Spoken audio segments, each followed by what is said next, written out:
Well, sino na ba i-challenge natin mga palangga? Na lahat sila magkakasabwat. Kaya nga walang laban ng Pilipino. Saan daw ba irereklamo ang presidenteng polboronic? Eh di sa inyo, sa taong bayan.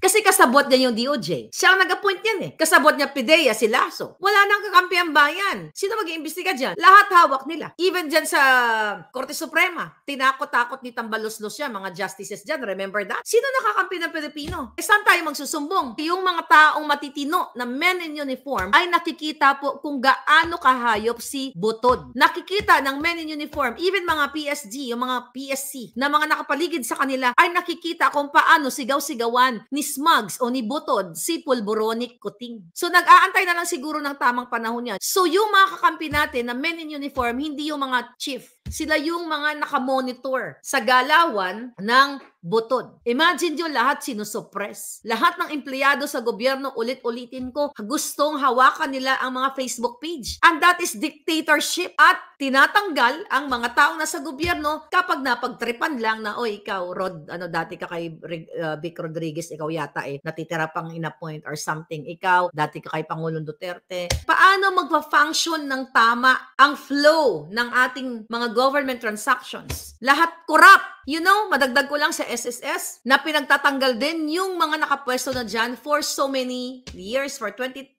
years, 24 years, mga directors. Yan ang aking natanggap ko sa email ko, na pinagtitripan itong mga directors ng Social Security na they've been there for so many years sa buhay nila na nagtrabaho. Pero dahil itong mga bagong appoint ni Lisa Smugs, ni Butod, ay basta-basta na lang pong tinatanggal yung mga directors dyan sa SSS. Hindi lang yan. Sabi ko nga mga palangga, hindi pa dumarating sa atin yung iba pang mga reports ng mga puting ahas natin. Ngayon, yung mga humihingi ng tulong, di ba? Hindi na kayo makahingi ng 50,000 dyan sa PCSO. Wala daw pera. Yun ang mga nagre-report sa akin na nagme-message. Hindi nila alam, sa akin sila nangingi ng tulong. Ano man ibigay ko sa inyo palangga? Wala naman ako sa gobyerno. Di ba? I tried my best na mailapit sa mga taong natitira na lang, nakakilala ko. Alam mo, ang daming lumalapit sa akin. I'm sorry, hindi ko kayo kayang tulungan. Ito yung isa sa frustration ko na all I thought nung sinuportahan ko itong buwaka ng inang Butod, itong kuting na ito, akala ko makakatulong ako sa inyo para i-relay ang mga problema nyo na mabilis. Pero di ba, June pa lang, pinutol na nila ang mga communication namin, particularly yung sa OFW. Isa yan sa mga reason kung bakit critical ako sa buwaka ng inang Polboronic government na ito.